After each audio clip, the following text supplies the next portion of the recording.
The shame around who I was as a person. I wasn't particularly proud of who I was. This isn't the person that I wanted to be. This isn't the thing that I wanted to do. This isn't the way that I want to look.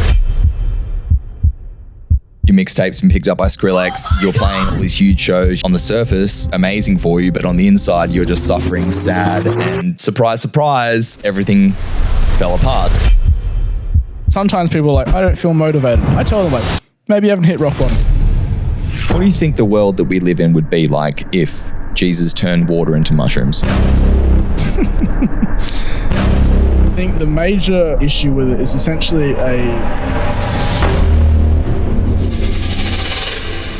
G'day and welcome to the Polarizing Podcast. I'm your host, Paul Ramondo, and it brings me great joy to welcome our guest today, Brandon.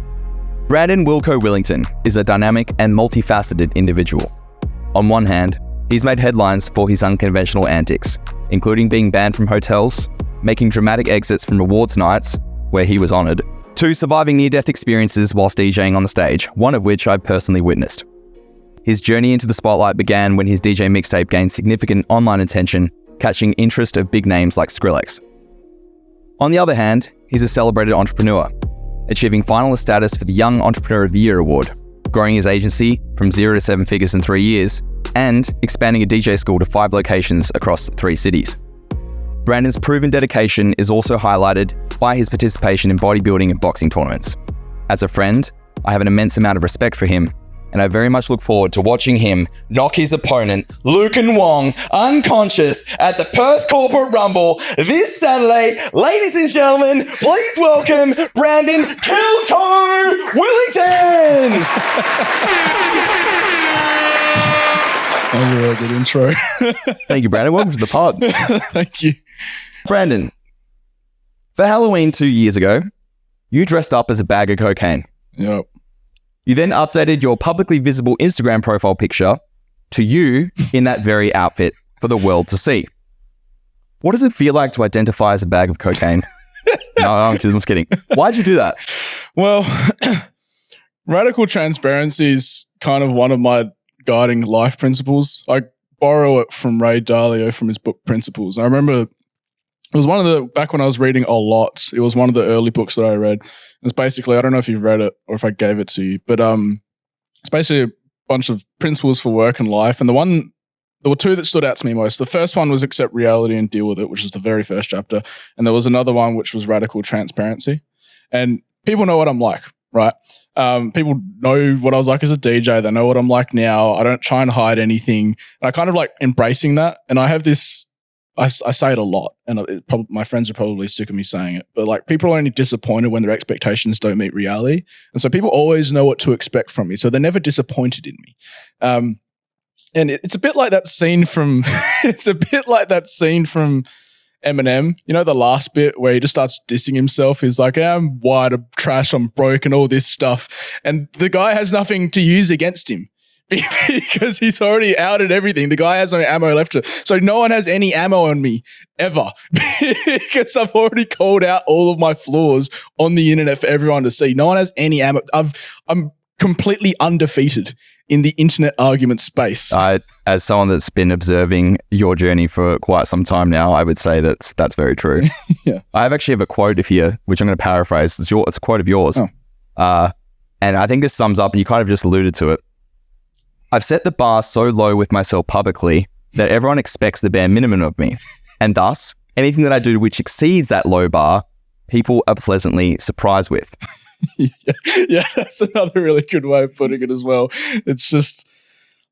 So was it the Ray Dalio and the reading of that book? What was the book called, sorry? Principles by Ray Dalio. So when you were reading Principles by Ray Dalio, did that quote in which I've just repeated back to you, was those thoughts formed whilst reading that book? No, I was actually already kind of like this. I always had a self-depreciating sense of humor. And then when I read that, it really kind of resonated with me and kind of solidified it. I was like, oh, yeah, that makes sense. And I'm already doing that, so I'll kind of keep doing that.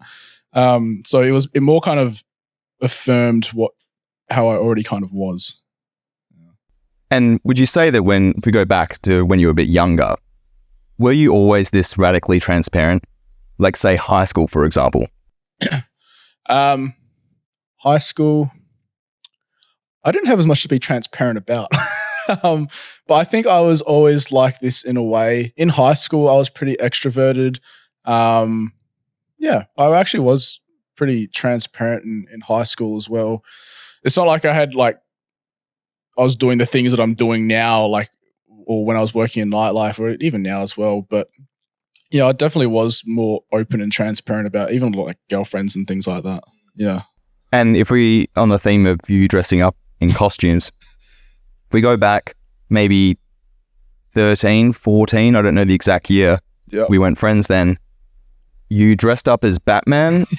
Yeah. What's that story? Not many people know that. Batman's arguably my favorite movie of all time. And so Christopher Nolan Batman? Yeah.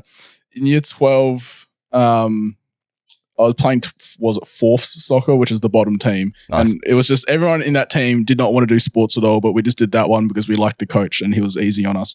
And so that was when The Dark Knight came out.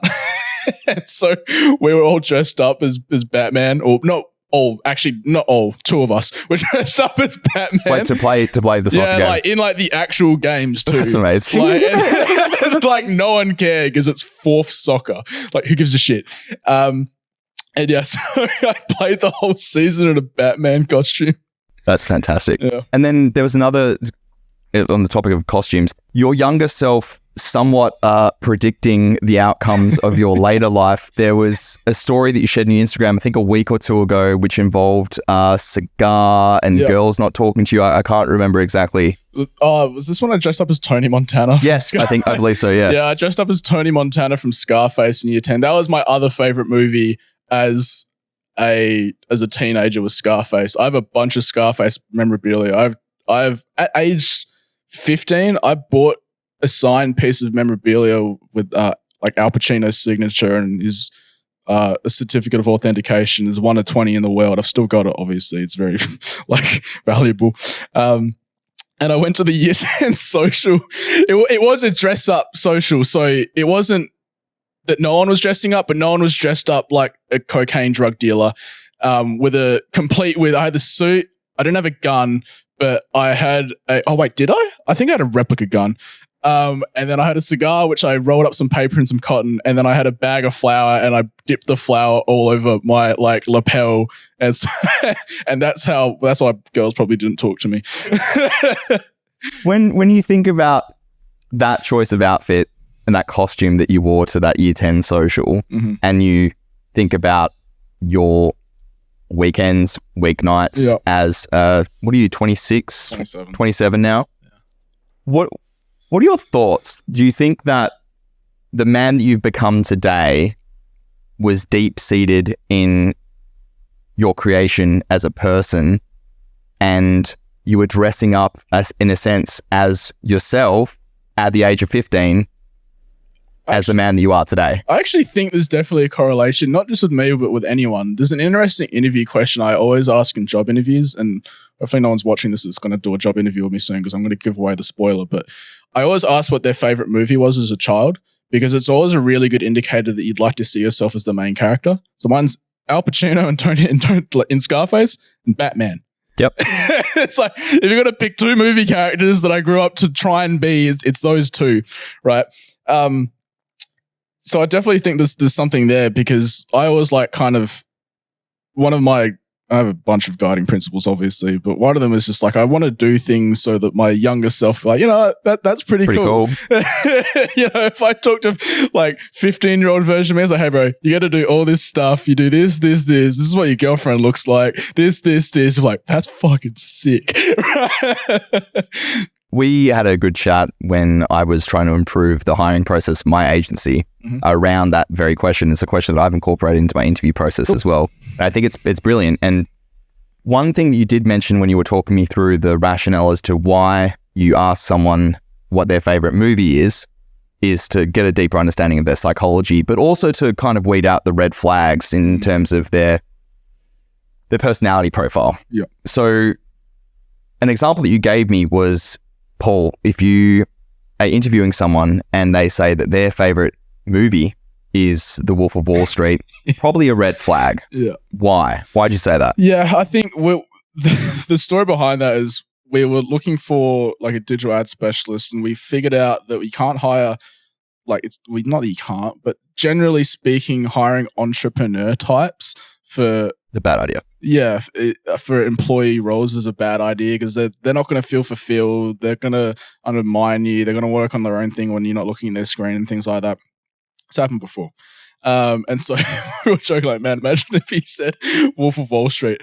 Bro, I'm not shitting you. This guy didn't even blink or think about the question. He just instantaneously said Wolf of Wall Street. I was like, oh my God. And so, yeah, it's not that there's anything particularly bad with it, but like given the context, I'm trying to hire like an internal employee and not someone that wants to, build a giant empire. I don't think the person that wants to build a giant empire is going to be particularly happy I agree. in just an internal team member role. It's just some people are meant to be entrepreneurs, some people are meant to be team members or intrapreneurs, whatever you want to call them. Just pick the one you want to do. What would be a good movie? It's hard to say. Really, this is more looking for red flags rather than going, oh yeah, the movie was about being a digital ad specialist. Great. It's basically like, I mean, my favorite movie is The Social Network. yeah. It's always like, okay, that's an odd one. Like it's mainly bringing up red flags rather than confirming it. And it's also just an interesting insight. There's only been that one time where I didn't hire someone and that was a major contributing factor. It's always just a nice insight into what people are like or how they like to see themselves for. And then we can, okay, cool. Yeah, I can see that's cool. So we've taken a bit of a trip down your formation story. We started with a recent Halloween costume, then we moved to a Year 10 social costume. I want to dial the clock back a little bit more, and I want to talk about you being an only child. So it's no secret that people that know you know that you're an only child. So much so that the fact is incorporated in your Instagram handle, Wilco.nleechild, Wilco only child. You're laughing at this now, and I found humor in writing it. My question is, why do you find this funny? I think I find it funny because one of my strong traits is I'm very self-aware. So to give you an example, I started working with a sports psychologist like 3 or 4 weeks, about a month ago. And he was doing like the initial like kind of diagnosis thing, which is essentially just asking me questions about my life really in depth. And he asked about family life and I go, yeah, like really good family life. I'm an only child. And then I had this slip of the tongue where I was like, yeah, it really shows. And then being, a psychologist, she was like, what do you mean by that? And I was like, fuck. And I was like, well, how do I start? I was like, there's definitely like a selfishness there. There's like a neediness there. There's there's all these things that I want. If I like circle back as a child, like an only child is typically pretty spoiled for like attention and also just like resources. But also because I was the only child, I was pretty overprotected. And so as soon as I got out of that protection, I was like, wow, I'm in the big open world. I can do whatever I want. Right. And so there was that there. And then he went through this process for an hour and talked about some other stuff too. And he was trying to map out where we're going to go in like my psychology and all this stuff and all the sessions. And it was really cool. And he paused for a moment. He goes, there's something else I want to work on. And he goes, and he paused. And I realized later he was trying not to insult me. He goes, there's like a neediness there underneath you. I was like, he's like, does that resonate? I'm like, yeah. And he's like, in what way? I was like, fuck. And then, like a more clarifying question from the psychologist. I was like, yeah, like the whole DJ thing was definitely like an attention seeking thing. There's a lot of things I just do for attention, because, you get all the attention as the only child and now I'm out in the wild world and you've got to kind of figure out how to get it yourself. Mum and dad aren't around right now. So how do I get the attention? Yeah. They just rock up on Sundays and we go to lunch and stuff or dinner and stuff like that. But yeah, I find it funny just because I'm self-aware of what I am like as a person. Grew up no siblings. Do you wish that you had siblings growing up? Not really. I'm kind of happy with how things turned out. You want all the attention to yourself. Yeah, that. And like, I wouldn't like, I get asked sometimes, like if I was to go back, would I change anything? I wouldn't change anything, like anything in my life. I was like, everything happened for a reason. You either pick a lesson or you get taught one. So whatever happened, happened. And do you think that if you had a sibling or a few siblings, it would have changed you as a person? Yeah, probably. I think, yeah, definitely that would be a major contributing factor. I don't know if it would be it's subjective if it would be a good or a bad outcome. I definitely wouldn't have, I probably wouldn't have the drive that I have now. I probably wouldn't have been as successful with the DJ thing, and that kind of underpinned everything else. Because you probably didn't need as much attention. Didn't need that attention. Yeah, that would be the major thing. Yeah. Probably wouldn't have been as like impulsive when I'm going out, because I was, like when I was in high school, I wasn't meant to have a girlfriend until I was like 21. Like that was the rule. I got my first girlfriend at 15. Whose rule? Oh, it was like mum's rule and dad's rule. I wasn't allowed a girlfriend until I was like 21. That was the rule. And then I found out I had a girlfriend at 15. I got in so much trouble. Holy shit. It was a big deal. That was probably the most trouble. Like they took all your toys away from you? Or? Yeah. It was like a big deal. Like disappointed, like you brought disgrace to our family. Yeah, basically, yeah. And then, so I probably wouldn't have done that, but because I was obviously like pretty well protected, as soon as I got out of that, I went to university. I was like, oh, you don't need to actually go to classes. You can just go if you want. I can just hang out in the like club room and just like talk to girls. It's fucking sick. And then just not go to class. I spent more, there was like one semester, I spent literally more time sitting in exam halls failing than I actually did like in classrooms. Did you finish uni? No. When did you drop out? 2016. So you were there for 2 years? 3? 3. Yeah. And it was a 4-year degree? I think it was a 3-year degree. Why not just finish it? I don't really need it. But like I kind of figured out pretty quickly that I was like, this isn't really for me. I was kind of just doing as I meant to do it. Like I was doing a double degree in business information systems and technology.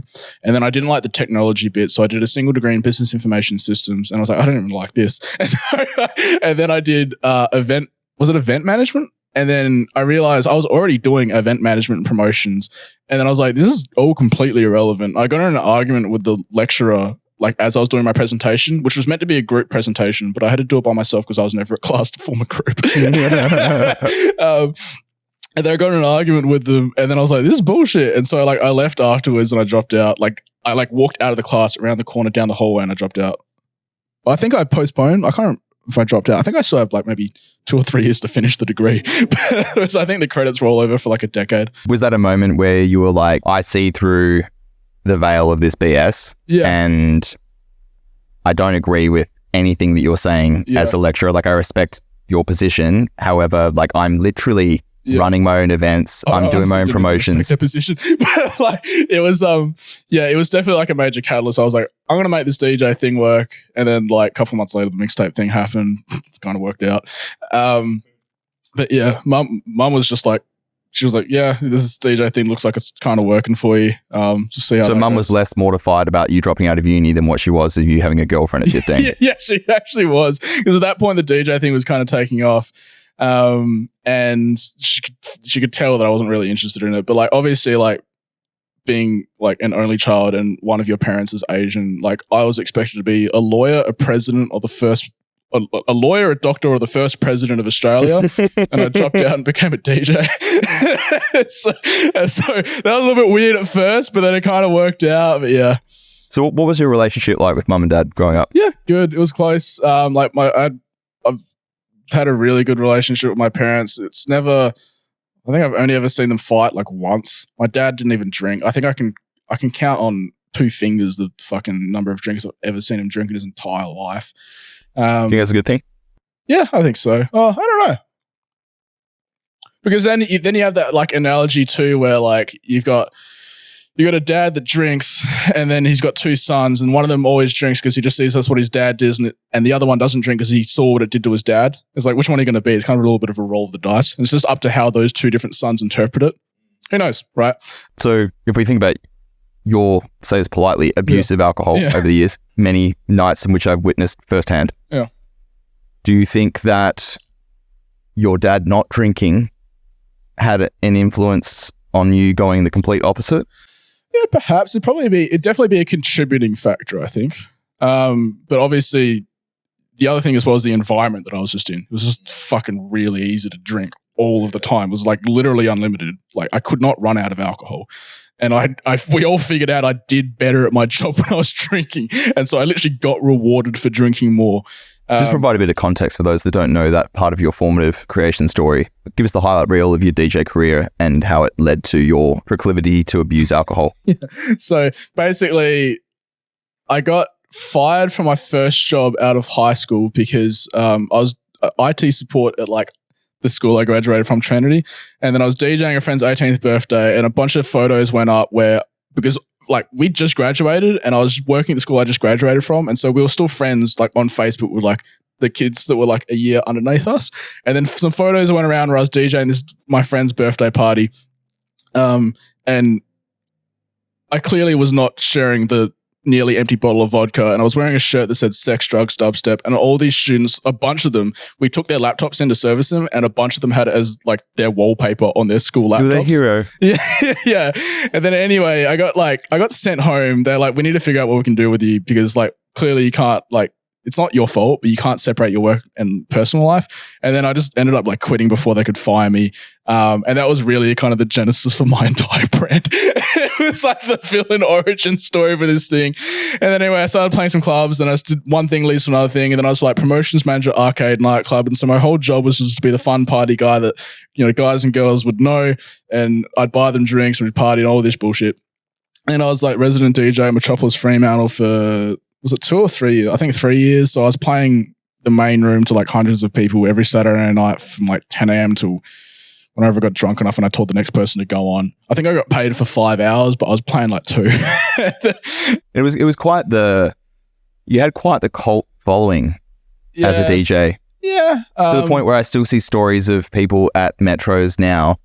I mean, granted, you're the one sharing them, but I see people that go to metros now and they are nostalgic and long for Wilco to DJ again. Yeah, that naturally happens with a lot of with a lot of DJs. So it's not like that's an isolated event to me. But yeah, I definitely had like a little bit of a cult following, just because of the radical transparency, and you know there was no real bullshit behind it, and it was funny and all this stuff. So it was kind of fun to watch. And yeah, that whole time, obviously, DJs get like free drinks, and mine was, I've said this on so many different podcasts, I get a $250 bar card, which buys 22.5 tequila shots. So I'd get all those shots at the start of the night in cups, stack them up. I'd put them under the DJ booth, and I just do a shot every now and then. And then I also got like a bottle of vodka, 12 double blacks, 6 Red Bulls, and a bowl of orange juice. And I didn't bring really anyone. Well, that's not entirely true, but I didn't bring many people on stage. So I'm an only child, so I'm not sharing this either, right? And so... yeah, we just figured out that like I was just, and the other thing as well is we figured out if I was sober, I wasn't good because I was overthinking it. I was just like thinking about my set too much. But if I was hammered, which I was good and fun to watch as well. And so I would always just get rewarded in my own head for just drinking more. And then you keep raising the bar because your tolerance goes up, right? Do you think that by drinking that, the amount of alcohol, and obviously tolerance is going up every single night, you're doing it a few nights a week or at least once a week, do you think that increasing the bar for you allowed you to, and when you were in drunk, it allowed this kind of flow state for you whilst you're on stage, rather than, because you're extremely, for those that don't know Brandon, extremely analytical mind. And I say this with respect, I suspect, which I'd like to dive in more, mildly autistic. And I say that in the best way possible. And do you think that because your mind is always, it's always systems, it's always processing, it's always like, oh, how does this work? Why does that do that? Do you think that by turning the brain off with all that alcohol, it allowed you just to flow and be? Interesting you bring this up, because my sports psychologist just taught me about this last week. So neuroscientists would argue that in the brain, there are 2 brains. There's the thinking brain and the being brain. The being brain developed first. It's more primitive. The reptilian side of it. Yeah. It's much larger as well physically. And the thinking brain, which takes up about the front little bit there. The thinking brain is developed more recently, and it's developed from like the modern society that we're in. It can process 4,000 bits of information, I think, per second. How many bits of information do you think that the being brain can process? I would say probably I think it's about 40 billion. Yeah, that makes sense. And so what happens is when you're in your thinking brain too much, you only have so much processing power. And when you tap into your being brain, you unlock this seemingly unlimited processing power. And my sports psychologist actually told me, being drunk actually puts you into your being brain more. And that's why people that are trying to learn languages, if they're drunk, they can actually speak them fluently. Right. That's fascinating. Because they're not overthinking it. Of course. And so when I was drinking heaps, I was always in flow state, and I was being playful too, which is a contributing factor to flow. And so because I was being playful and I was drunk, I was always in a constant flow state. My sets slapped. I agree. I've seen you play many times, and when you're inebriated, they do slap. Yeah, but if I was sober, I'm like, fuck, is that going to work? Overthinking it. I remember the first night I was actually the resident there, and then Jeff told me not to drink. He's like, this is very important that you get this right. Like, Jeff being like the booking agent. Okay, yes. He's like, don't drink tonight. And then Chris, who was shooting the night, came up with 2 double blacks. She said, Jeff told you to drink these. Because I think Jeff was sitting upstairs or something. It's like, he is bombing his set. Yeah. I think I was just like overthinking it. I was like too anxious. And then I had those 2 double blacks. Like, Jeff told me very specifically a lot of times, don't drink on your first night. And then he's like, fucking drink these. So on the flow thing, so there are a lot of variables that need to happen in order for you to be able to unlock that flow state. And as someone that's obsessed with finding flow in my everyday life and my work, one of the variables in order to unlock the flow is it needs to be a task in which you're somewhat proficient at, but is just outside your area of ability. So it needs to be just a bit harder than what you can do to unlock that. So do you think that by increasing the amount of alcohol every single set that you played, that alcohol was the thing that was helping you achieve that flow state, ironically, because the more inebriated you get, the bit harder it would get for you to play? Yeah, now that you ask the question, I think without knowing, I kind of did that. It's not the only thing though. The only thing too is your alcohol tolerance goes up, so it just takes more alcohol to enjoy yourself. But I definitely did kind of, it's funny, now you ask, I've realized. I definitely did in the moment go, how fucked up could you get and keep going? And I have this weird kind of pride in like, you were on your hands and knees and still counted to 4 times and made this song and this song go together. So there was this weird pride with that too, where I was just kind of like prideful that I could just do it really fucked up. So yeah, that's an interesting assessment of like what is it? Skills to challenge balance. Is that what it's called? Yeah. Now, I alluded to before that I have a sneaky suspicion that you might be slightly autistic, and this is also something you've told me jokingly, semi-serious, but largely overtones of joke, that you're mildly autistic. And it wasn't until you said that to me, I haven't told you this before, so it wasn't until you said that to me that I then had a newfound sense of appreciation for you as a human being. I began to understand you more, as I'm quite social and I think I can read social cues quite well. And I would always be thrown aback, especially not these days, but when we were first becoming friends, I questioned a number of times whether you actually liked me and why you were hanging out with me, because I'd rock over like, hey man, how are ya? And you're like, yeah, I'm good, yeah. And like, we just like either disheveled or disinterested. It was just like weird.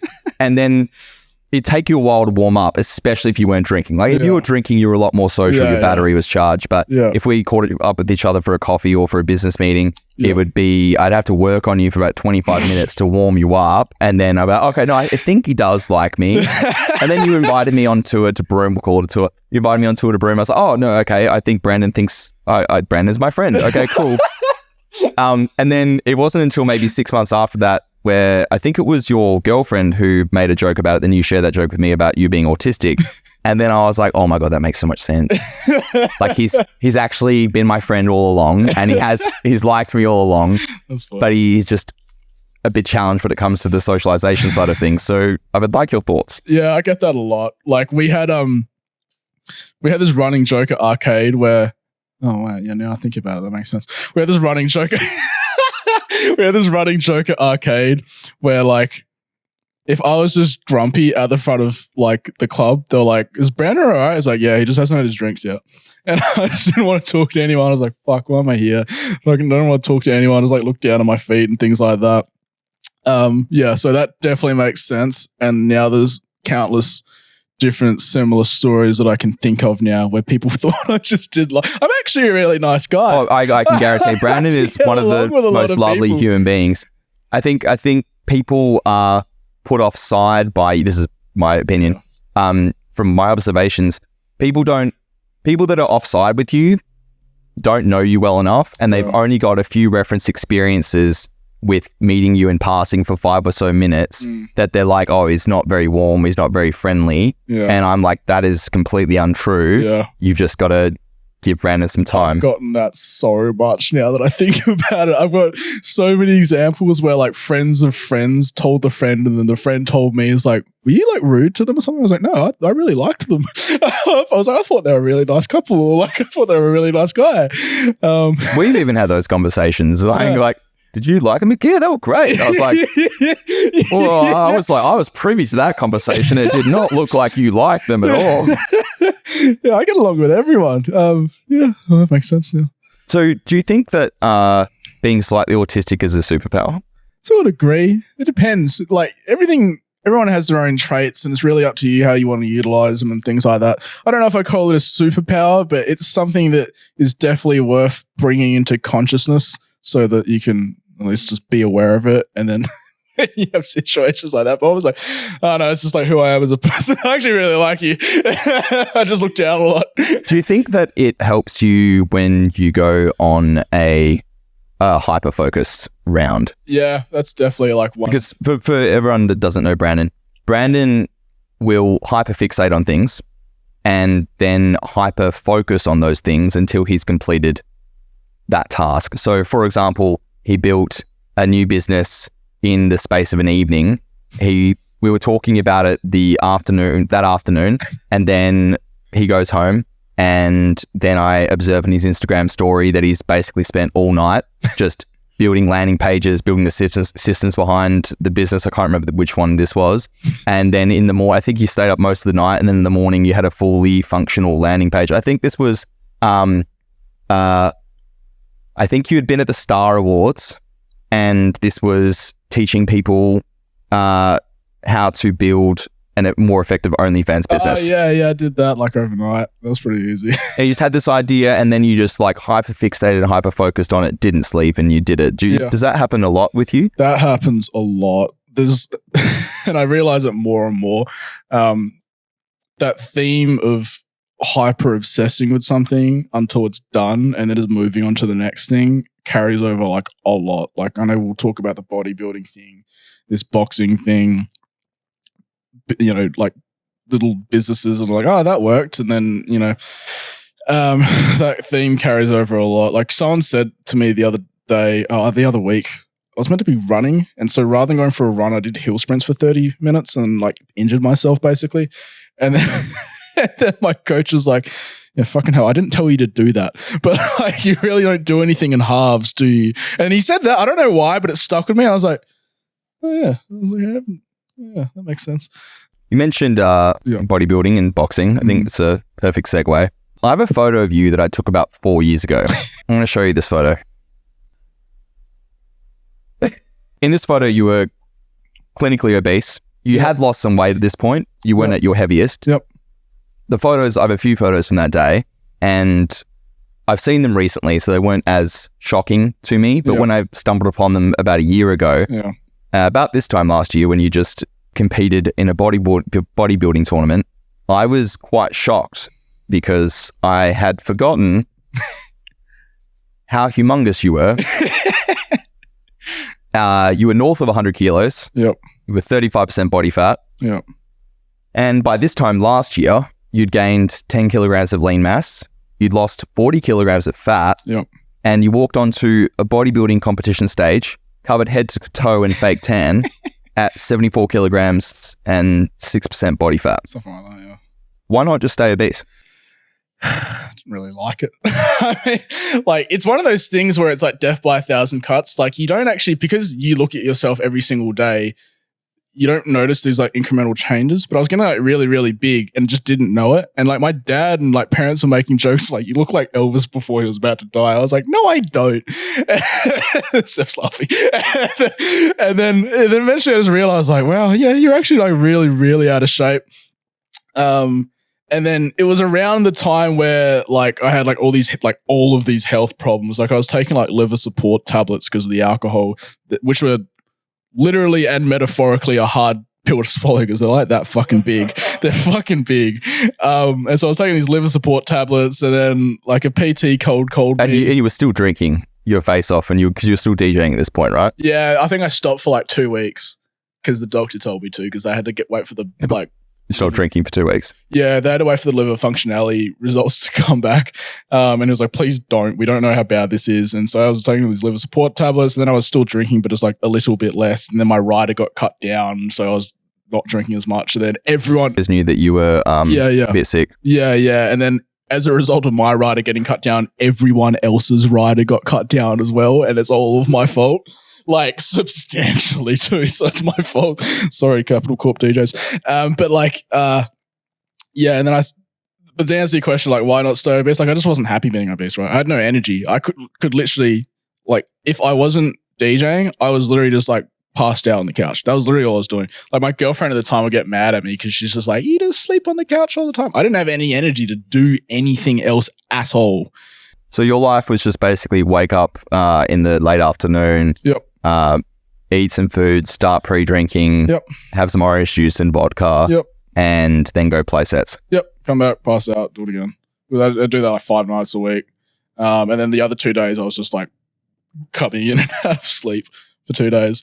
And so, yeah, obviously like, I wasn't happy doing that. I was pretty miserable the later years of me DJing, or the middle part as well. Because when you were DJing, you went through a period of like euphoria and bliss. Like, this is amazing. I'm so cool. This is ticking all the boxes that my ego needs. I'm getting all the attention. My mixtape's just being picked up by Skrillex. My mixtape's just been picked up by Skrillex again. Fuck you to everyone that told me I couldn't do it. Like, I've just dropped out of uni. I'm making like being a successful DJ a thing. Were you happy?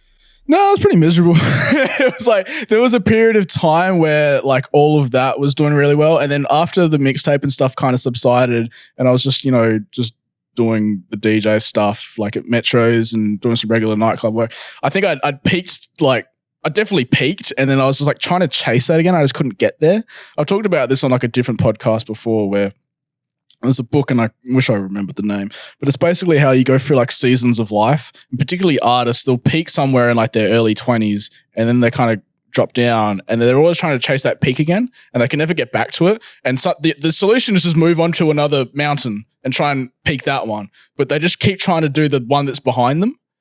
And so for me, like I just reached the end of that season.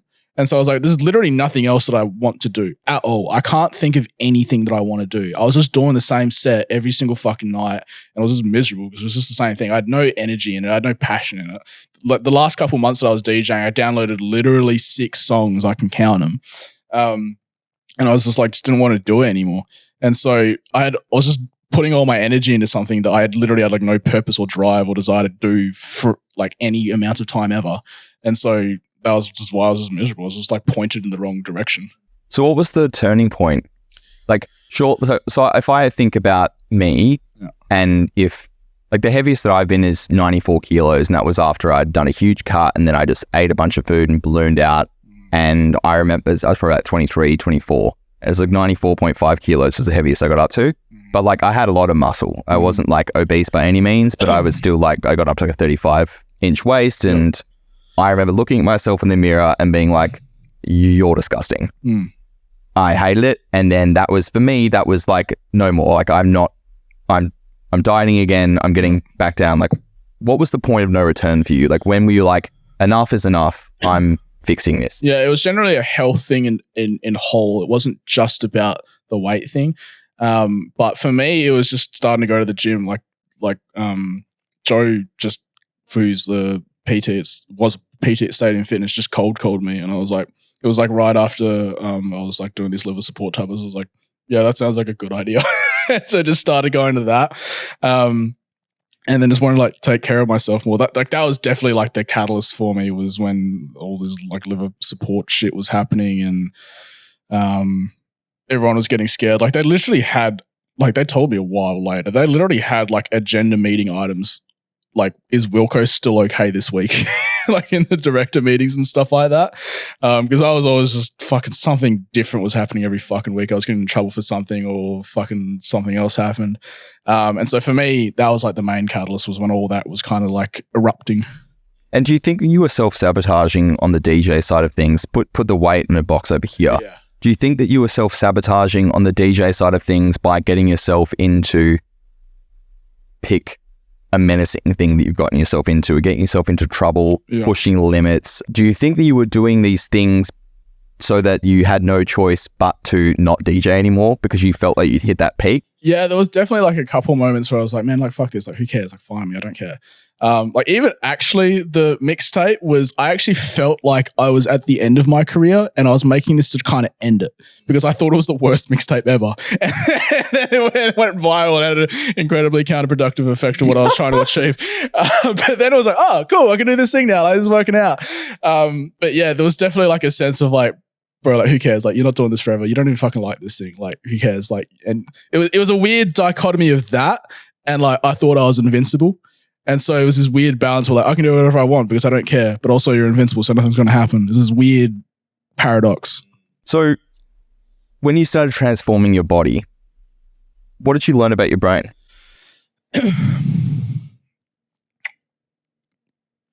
I learned where it likes to go when it doesn't want to go to the body, because I'll give you a perfect example, because this is more recent with the boxing thing. I should have been doing physical training this 1 week, but instead what I did was just started learning about the neuroscience of like setting goals and focus and things like that. And then I texted my coach. I was like, should we try like this sensory anchoring thing or this thing here? And I sent him all this stuff and he ignored me. And he goes, have you gone for a run today? I was like, no. He's like, go do that. We'll talk about the other stuff later. And then because my brain was just comfortable going to what it's comfortable with, which is intellect. But so you're still like 100 kilos in this story? No, this is boxing like recently, but like it's just to kind of drive the point home. Whereas like when the solution is like do this comfortable thing, this uncomfortable physical thing, I'll just go to a comfortable intellectual thing. So here's a perfect example actually. When I was trying to lose weight the most, and I was actually the most consistent, first thing I did, I made the most elaborate Google Sheet dashboard ever. Yeah, this thing was fucking sick. You also built a lead magnet around it, and then you built a list from, and like, so for everyone playing at home, when Brandon was on track to go on stage at 6% body fat last year, he was documenting his journey on his Instagram and also like tabulating all of the data so that he could see trend lines and also see, okay, how much weight have I dropped this week? How much lean mass have I gained this week? Like, what's the trajectory if I keep these calories consistent? And then it became unsurprisingly, it became a hyperfixation of yours for at least a few weeks there. And then you went to the point of turning it into something that people could then download and like implement themselves. Like, this is great. Yeah, it was definitely like, because I was just doing all this physical stuff and I was like, fucking hell, I'm so sick of all this physical stuff. My brain goes, do some intellectual stuff. You're good at intellectual stuff. You're comfortable with intellectual stuff. And so I just like did a heap of that stuff. Yeah, it's definitely interesting seeing where the mind naturally wants to go, which is obviously comfort. When it's uncomfortable, it will just find some excuse somewhere to do a comfortable thing and justify it. So if your brain is comfortable in the intellectual and experiences discomfort in the physical,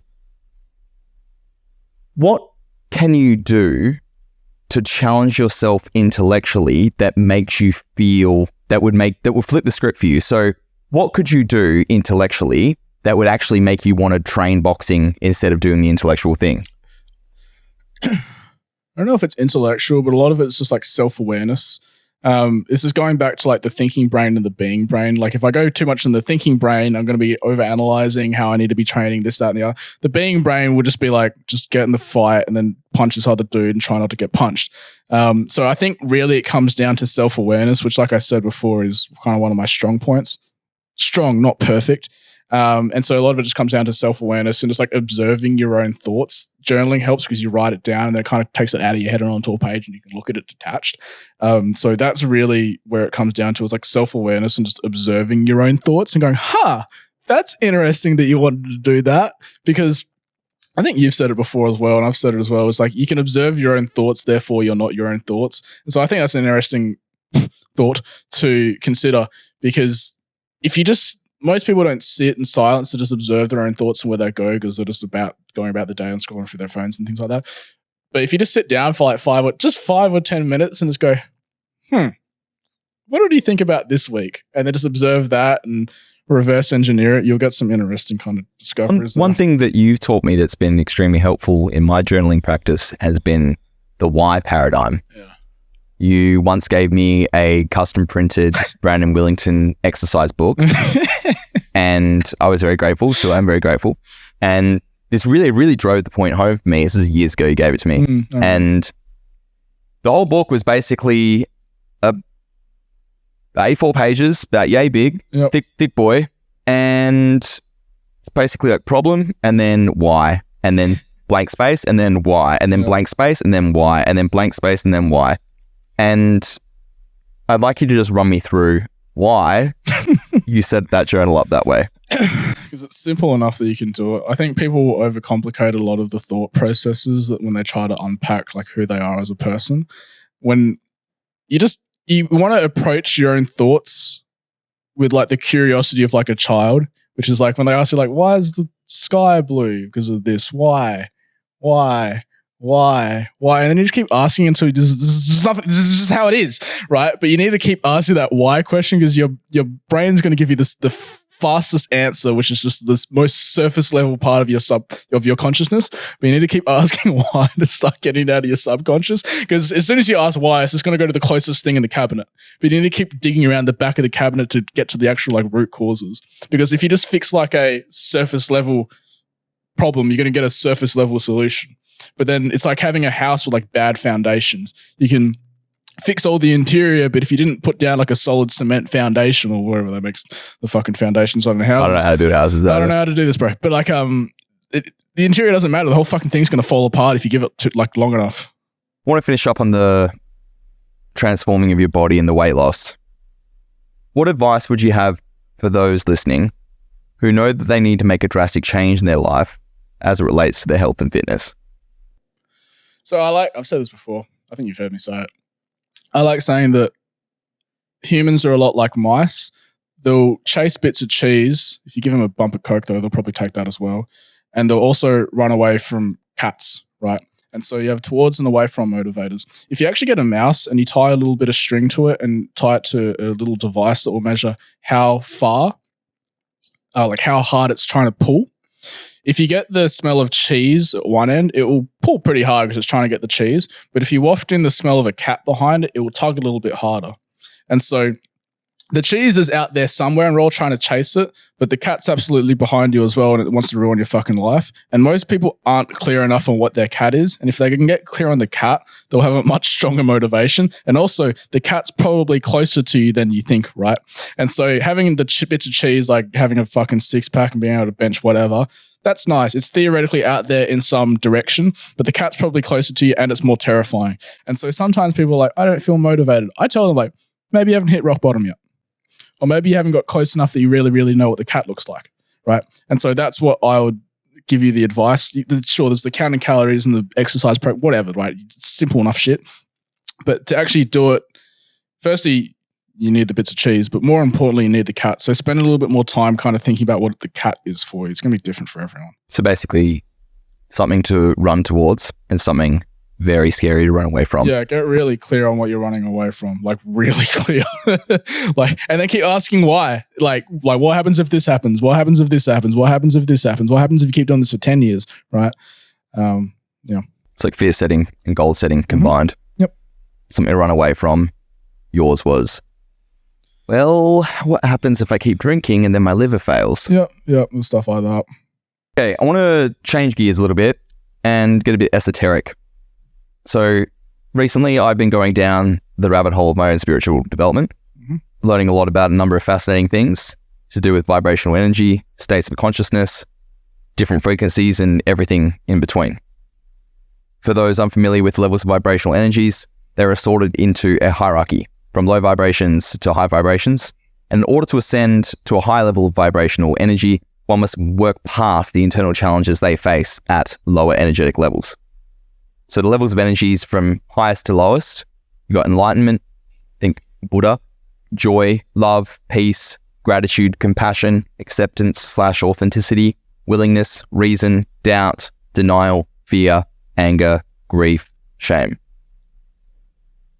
Brandon, from the list that I've just outlined, can you describe to me what vibrational energy you believe you're in sync with when you were obese? It was all like fear and shame. Like I remember the first time I saw the map of consciousness maybe a year or two ago, probably 2 years ago. And I watched some like lectures on it. I was like, that's really interesting. And I was thinking of like what I was like in 2017, 2018. It was all like guilt and fear and shame and things like that. That's definitely like the state that I was in then. And even just like every single like area of my life was a kind of good reflection of like the stages that I was at. And what did you feel guilt and shame about? The guilt and shame was all around like I didn't feel like I deserved this. I don't know why I'm doing this. Like how I was when I was like in relationships. It was all just like that kind of stuff. The main thing was the shame around just like who I was as a person. I wasn't particularly proud of like who I was. That's where like the self-depreciating kind of sense of humor came from. And so that, it was just all like I wasn't the person that I wanted to be. This isn't the thing that I wanted to do. This isn't the like way that I want to look. And that's where it all really came from. And it was just like a whole, 2018 to 2019. I was just like who I was as a person. I definitely noticed a big shift because we've known each other for quite some time. Yeah. And I definitely noticed, I think it was around COVID, so 2020. It's when I started noticing you getting more serious about your training and you actually starting to take your health more seriously. And I think as the years progressed, especially over the past 2 years, I've noticed your vibe.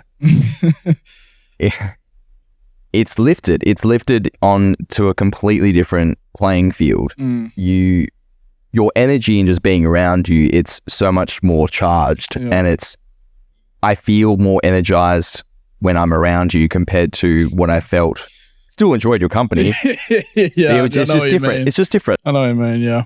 Yeah. It's definitely because a lot of that was just finding like purpose and drive and actually like working towards something that I actually really, really enjoyed. Getting in better shape. It's like, the scars are going down. That's really good. Like building a business, like, like the team's building. That's awesome. And then you get more energy around that rather than like, I'm going to DJ this nightclub on Saturday that I don't really fucking enjoy. Right. So I had all this energy around the thing that I was doing just because I found something that I really, really wanted to do. And I had that, and I was just talking about the cat, but I also had that bit of cheese that I fucking really, really wanted. And I was just like doing anything to try and get it. And like across the board, it just carries over into everything else. Right. So I say like, look, if you're in like a job that you hate, it's not like your entire life turns around and you no longer have that job when you get home and hang out with your family and stuff like that. Like that's going to bleed over to that and it's going to affect the other areas of your life. And so you need to have everything kind of in alignment. Otherwise they all kind of like bleed into each other to some degree. Right. And if you're working in a job that you fucking hate, I don't know, I wasn't working a 9 to 5, it was really a 9 PM to 5 AM. It's going to show in like the other, hours that I was, conscious. So I mentioned that as one of the levels of vibration earlier, that authenticity was one of them. And authenticity kind of sits at the same level of vibrational energy as acceptance, or as Notion AI has told me. It is the state of being true to oneself, embracing one's uniqueness, and accepting oneself fully without judgment or pretense. Brandon, what does being authentic mean to you? It's kind of circling back to what we were talking about at the start with like transparency, right? Like everyone knows what to expect from me. There's nothing that I hide. I don't lie to anyone. Like it's just I hate the saying, but what you see is what you get kind of thing, right? I second that. And so that's really where it comes from. Whereas before I was trying to be someone that I wasn't, like the whole brand, the Wilco brand thing. I mean, I kind of was that, but I was definitely like putting it on to a degree for, the engagement and things like that. Whereas now it's just like, yep, this is what I do. It's just like, all right, some of you just aren't going to like it. That's perfectly fine. A bunch of you do. Great. I don't mind either way. And so that's really where I've been happiest. Whereas, when I was doing the Wilco thing, It was legit, but there was definitely like you'd had to turn it up a bit. I remember I was actually teaching like a marketing course for DJs, and I was like, yeah, be yourself, but like almost a caricature of yourself. And so you'd like turn things up as like there's more girls in the thing, there's fucking a more emo, all this bullshit, right? Whereas now it's just like, yep, I wear black sweatpants, I wear the same pair of shoes for the last half decade. It's all the fucking same, right? People know what to expect from me.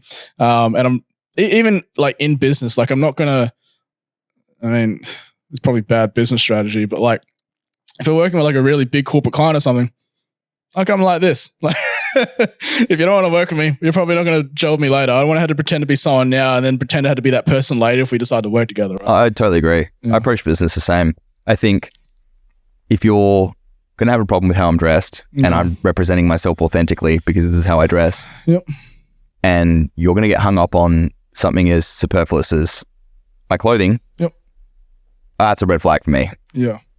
And it's going to spell a lot of potential issues and challenges that will come down the track. Yeah, exactly. And like part of the reason anyone starts a business is they want freedom to be able to do whatever they want. And part of that is just being able to work with who you want.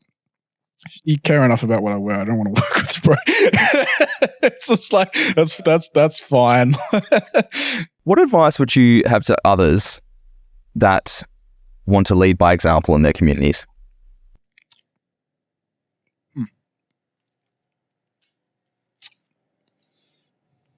The authenticity one's first and the transparency one, right? Because you can't lead people if you're trying to bullshit yourself. Because eventually the cracks show and they find it's like the little seams and shit in your armor. And then the whole thing falls apart. You can't lead by example if you're not a good example yourself. And that being said, no one's perfect and people know that no one's perfect, right? So if you can embrace your own flaws, people can accept that too, right? But if you try and be this perfect caricature of godliness, eventually the cracks show, right? And so embracing that like authenticity and transparency, I think is pivotal above all else. Do you think that's why people are able to get cancelled? Because they're not being authentic, and when those cracks do start to show, the mob comes after them because you weren't who you said you were. Yeah, that's definitely a part of it. Like they feel betrayed, and then there's also that like mob mentality. There was an interesting book I read. I'll give it to you. Like a year ago, called The Delusion of Crowds, and how like it's just groupthink essentially is exactly how it works. People just feel betrayed, and then that mob mentality sets in. We're all going after this person, and then their identity forms around just being angry at this other person because they don't have a strong enough identity in something else. So they just need something, right, to kind of hang on to. That's probably definitely a contributing factor as well. I'd agree. Do you think that you can be cancelled? You could try. I own cancelwilco.com, so you can buy it off me if you want. It's funny. I was actually talking to when was this? I think we were driving back. This is years ago now. Me and Joseph were driving back from like taking photos of, like the institute, which is the DJ school. And I think he had my mixtape onto the car, and then we were talking about my old brand. He's like, man, you're lucky you like quit when you did, because your brand would not survive like this time. I was like, yeah, you're probably fucking right. On that, I actually disagree with that. Yeah, I was actually going to get to that. Very much disagree, because with how you held yourself online, it was very much what you see is what you get. The bar is set so low, and the rhetoric from that caricature of you as a brand from you was, what do you expect? Yeah, it was literally like, I'm not going to say sorry. Like, I've been transparent about being this degenerate alcoholic DJ. Yeah. What did you expect? It was exactly what I was saying before, with like that scene from Eminem where he's just already called out all of his flaws. You got no ammo on me. You can't cancel what? I cancel myself. So that's definitely that. But yeah, I was thinking about, I was like, fucking hell, you did some shit. Like I had the line of G-strings that I had and all this stuff. I kind of got, I didn't get cancelled. I kind of got, someone tried to. I think I was speaking at some uni event, and then the photo that they used was me and two strippers that had my name on the back of their G-strings, and then someone got mad about it, and so they photoshopped the image. I was like, "Is this it? Was this all?" We cancelled or censored? Yeah, cancelled or censored. I was expecting so much more, but yeah, there was that thing. But like, just looking back, and I'm like, "Fucking hell!" Like, you got away with a lot, but it was just all from that like authenticity. Like, I had nothing to hide. And do you think, this is more of a macro comment, do you think, I feel like the pendulum is swinging back into more of a homeostasis as it pertains to cancel culture, because it was pretty chaotic there for a few years. Do you think that cancel culture at its heyday would have been less prevalent if society as a large, the influencers, the celebrities, the people with power in society had just been more honest about who they are? Yeah, that would definitely be it. I think because of how many fucking people have phones and how many people have social media and stuff like that, there's definitely that like urge to be like, fuck, everyone's looking. And it's that guilt and shame, that like lower vibe stuff, and you're sitting there. I think if people were just more honest, but nobody's perfect, we know that. Also, people do terrible things, and you know, they deserve to be punished for that. But I definitely think there's a degree that people they're just too scared to show all their little flaws, because all they see from everyone else is they're perfect. And then all those people see is everyone else is perfect. And then it's just this self-perpetuating cycle where everyone's just trying to look perfect all the fucking time. Well, it's because Instagram and the way the internet's set up is everyone is, whether they know it or not, everyone's PRing themselves. Yep. Everyone is their own publicist. Yep. Everyone is playing the highlight reel of their life. Look at my life portfolio. Look how many cool things that I've done. Look at all the cool shit that I did that I thought was worth posting about and telling you. So everyone's just PRing themselves. And then it's like I said, it's a self-perpetuating cycle where everyone's just trying to be as perfect as everyone else is trying to look. Brandon, you once told me a story about driving on the freeway after a significant event had occurred. And in your heightened state of emotions, you made yourself a promise regarding a relationship that you desired. Fast forward to today, and that relationship has very much manifested itself into your reality. What was that story? I can't remember the genesis thought for it, but I remember where I was. I was in an Uber driving down the freeway to Arcade, and I said, "Your next girlfriend is going to be an Eastern European alt girl." Did it. Like, not long after that. How much time had passed? Between that, like, I don't know, month or two. I wanted to take a step back because I don't think we're doing this story enough justice. So something serious had just happened, and you're in a heightened, when you first told me this story, you're in a heightened state of emotion. So you're quite emotional, and I think there was like elements of anger, you're like, fuck this, fuck that. Maybe you just gone through a breakup. Yeah, was it a breakup? I think you just gone through a breakup. You have. I can't remember. Yeah, I think it was. I just went through a breakup, and I was just like angry about the whole thing, and I felt like I just like wasted, I don't know, a year or however long it was. And then I was just like grumpy on the way to work at the time. Well, I don't even know if I was working there, but I was definitely going there anyway. And I was like, yeah, next girlfriend's going to be an Eastern European alt girl. I think I just like saw like a really hot one on my Instagram, and I was like, that's what I want. I was like, one of those. Next, that'd be great. Yeah. And then how much time had passed between you making that declaration to the universe, driving in that car in that heightened state of emotion, and your girlfriend Katie walking into your life? That's a good question. It was, I think it was like 2, maybe 3 months between me deciding in my own head and meeting her.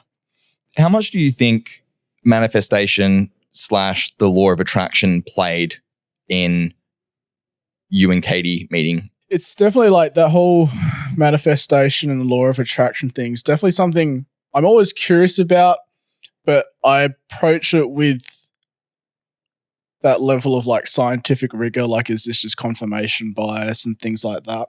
But there's just far too many examples in my own life where I've been like, oh yeah, like I desire that thing. And I think also the logical part of my brain wants to say, as soon as you kind of believe something and you think something, all of your other actions and thoughts are just going to point in that direction. And so it might not be that you'd manifest manifestation might not be the most accurate word, but you're definitely like pointing all of your energy and effort towards this thing.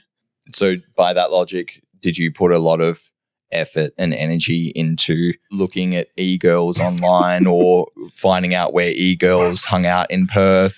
Because by that logic, it didn't, you like went searching for it and you fished in some ponds and then you caught the fish that you wanted. Yeah. I guess by that logic, I could be wrong then, because I didn't put a whole lot of effort into going, I'm going to go try and find this Eastern European alt girl. It's one of those things where I always struggle, and you can obviously tell, I always struggle to explain it, because I understand there's things science can explain, and then there's that weird gray area in between where no one can really explain it. And sometimes when people try to explain it, you can find the holes in their logic as well. It's the whole manifestation thing is something I have a intimate but curious, scientifically rigorous relationship with. Do you find it peculiar that you threw that thought into the ether with quite a high elevated level of emotion and you really wanted it? Like you really wanted it. And you'd also, to tie it back in what we've already discussed, you were also a completely different man to the man that you were when you'd met your ex-girlfriend. You were 40 with 30 kilograms lighter about. You were a lot more successful in business.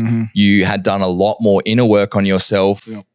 You had really started to have come into your own as a man. And I think that those things definitely would have contributed to, because, okay, I'll ask you this. Let's say that you put that thought into the ether, but you were still 100 kilos plus and you hadn't worked out, and you were still DJing and you hadn't worked out all of the things that you've worked out after going on that big journey of self-development to the man that you are. You could have then met Katie and what do you think the outcome would have been had you not been the man that you are? It definitely wouldn't have been the same. I think the world, whatever you want to call the energy around the world, rewards the effort that you put into it, right? Like if you don't put any effort into yourself, you don't put any effort into other people, you don't put any effort into your fitness, you fuel your body with the wrong shit. You don't try and get more intelligent, you don't try and get in better shape. The world's going to be like, fuck this guy, I'm not giving him anything he wants, right? But if you put the energy out there, like, I'm trying to do this, it's really hard, I'm trying to do this, I'm trying to do this, I'm working on this, I'm working on this, I'm working on this. Whatever it is, I'm not particularly religious. There's a vein of spirituality in me, but something out there goes, all right, give this cunt what he wants. Some of it, to a degree, right? There's definitely, I've noticed that as well. Like you can call it luck, but it's just like, just work hard and then you'll find yourself feeling really lucky, right? All of a sudden, all the things you want start happening. People call it luck and all this shit, right? It's a weird relationship where if you just try and get better at stuff, you become remarkably more lucky.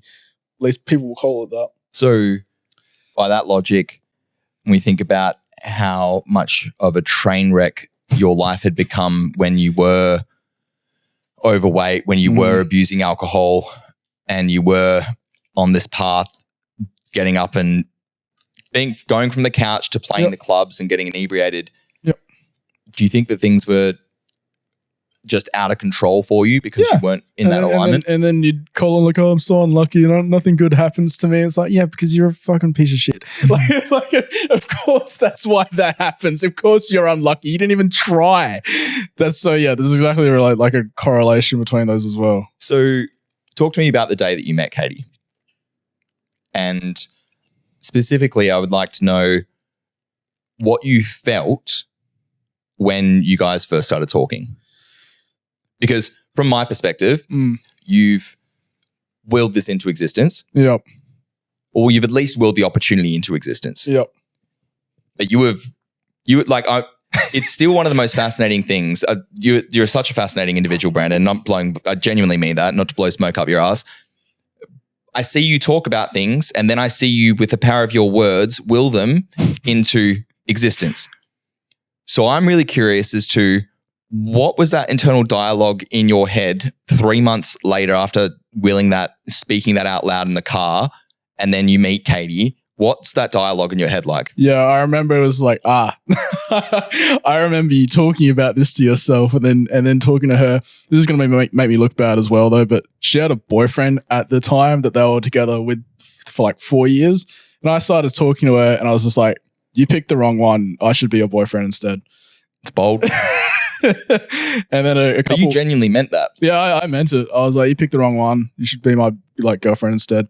What made you say that? Because you're bold. I was just sure. You just knew. I was just sure. I remember telling her in the car, I was like, I'm not certain about a lot of things, but I'm pretty certain about this one. And then what happened from there? She broke up with him the next day. I think that day, something like that. You ended a 4-year relationship. Yep. Because you were sure. I wasn't sure. I'd say you were right. You had a beautiful relationship with Katie. Was it our 2-year anniversary in December? It's been 2 years. Yeah. Wow. Yeah, December's 2-year anniversary. Let's talk about a bit more about manifestation. Mm-hmm. You said that, well, you create your own luck when you're doing the right thing and you're putting the energy in and the universe gives you back. I'm kind of paraphrasing, but the universe gives you back what you put in. So what are other examples in your life when you think about it where you've had all these synchronicities come into place when you've been on the right path? Yeah, there's a couple.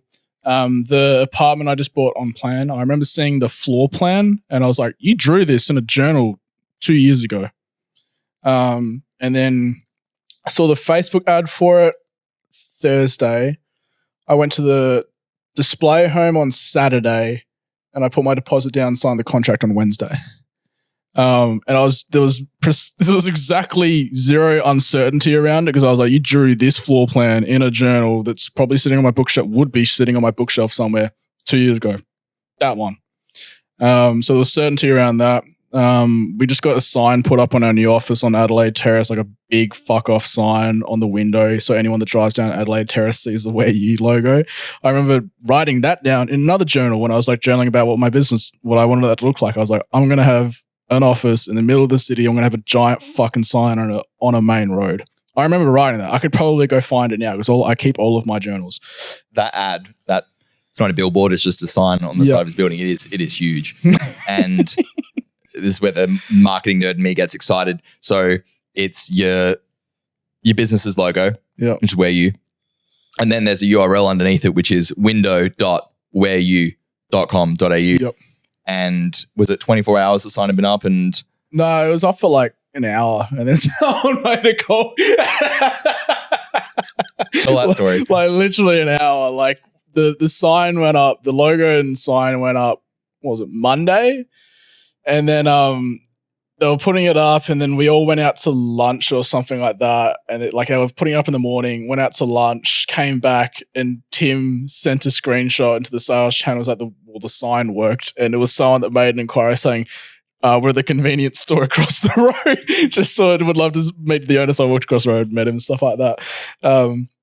But yeah, we have right now it just says window.whereyou.com.au. And if you go there, I think it just goes to one of our default funnels, but we're going to build a dedicated landing page for it will have a photo of that sign. So they see, oh yeah, I saw this ad and that's the landing page. There's a connection there. Like that. And then it'll be something around would you rather be relying on online traffic rather than foot traffic? We do.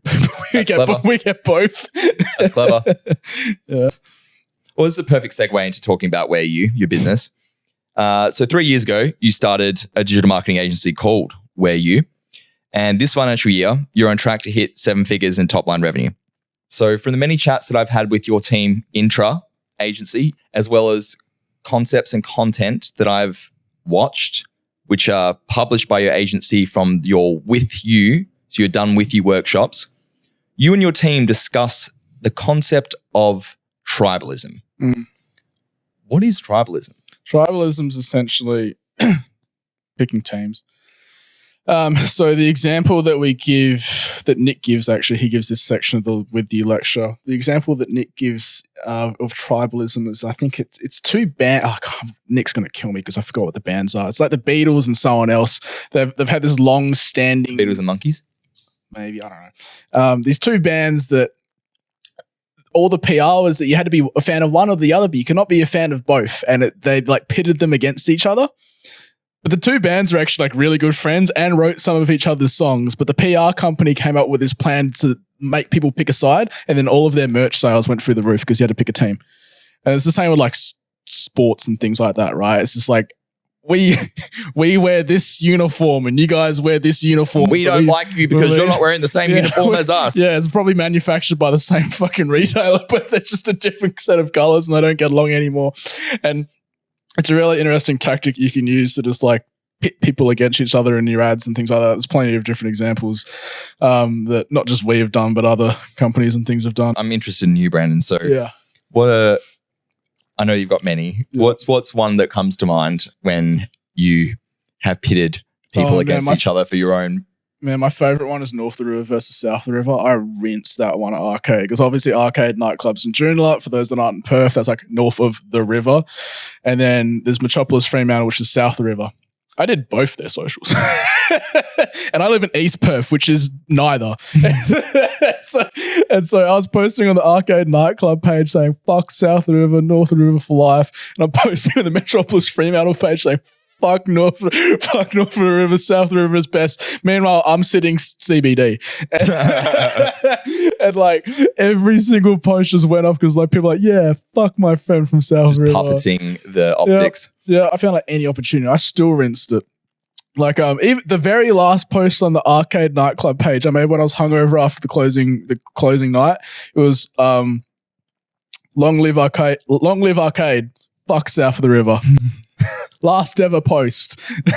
Well, at least you're consistent. So what about in terms of, okay, so you're marketing yourself, you've got a personal brand. How does one, in any niche with personal brand, let's keep it as broad as possible, how does one leverage this concept of tribalism to create divisive content that forces people to pick a side? Sometimes you can just make up a boogeyman.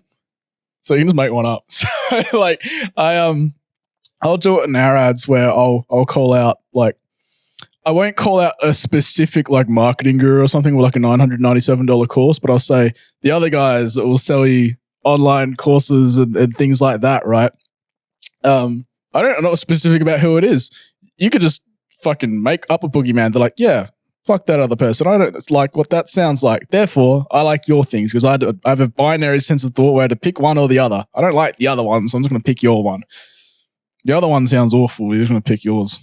And is that a concept that you employ at Where You to market your services? Yeah, we do that as well. Like fucking, I don't have TikTok on my phone, but it's actually like we get like TikTok in general, we get mostly fucking negative comments. But Nick's like, fucking hell, you really get roasted like on TikTok because this is a lot of people that just won't like me because they just don't like, I don't know, they don't like the cut of my jib, whatever, right?